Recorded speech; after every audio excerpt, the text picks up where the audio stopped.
Me oleme harjunud sellega, et kaktused kasvavad kuskil kõrbetes, kus lõõmab iga päev meeletu päike ja temperatuur ei lange alla 30 kraadiga öösiti.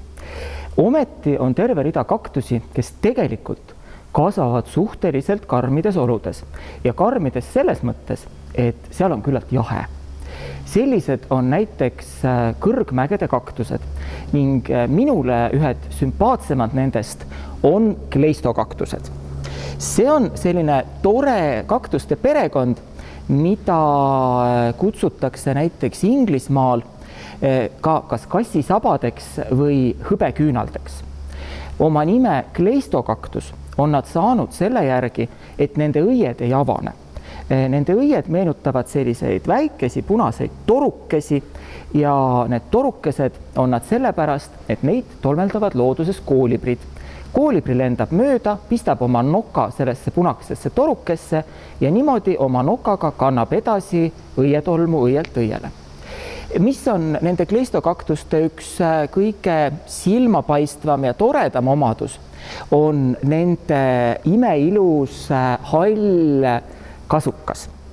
See hall kasukas ei ole sugugi mitte ainult toreduse pärast, vaid sellel hallil kasukal on väga suur ja väga tähtis põhjus. Nimelt aitab just see kasukas kleistokaktustel troopilistes mägedes toime tulla.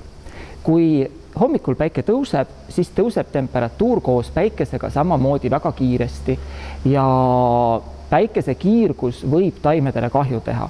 Just sellel ajal siis peegeldavad need imeilusad hõbedased karvad eemale üleliigset päikesekiirgust ja varjavad taime.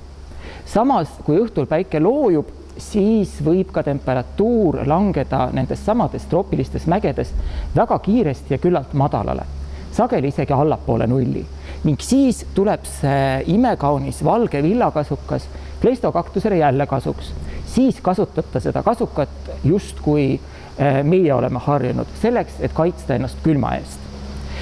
Kui te vaatate seda kasukat väga hoolega, siis tegelikult on siin veel üks väga põnev õmbluse koht. Et näete, et siit on karv natuke sassis, siit on karv natuke sassis, siit on karv natuke sassis. Ja see karvasasi tuleneb sellest, et need on tema talved. Et selle vahepealse karvaosa on ta kasvanud suvel, talvel on ta puhanud, nagu ikka pea-padja peal läheb soeng natuke segi, siis siin on sassis karvariba, siit on ta jälle edasi kasvanud ja siin on järgmine talv. Et tänu sellele on siis väga mõnusatest kohtadest kasvanud kleistokaktusteid, nagu näiteks kasvuhoonetaimi, väga hea vaadata nende vanust, nende sassis karvaribade järgi.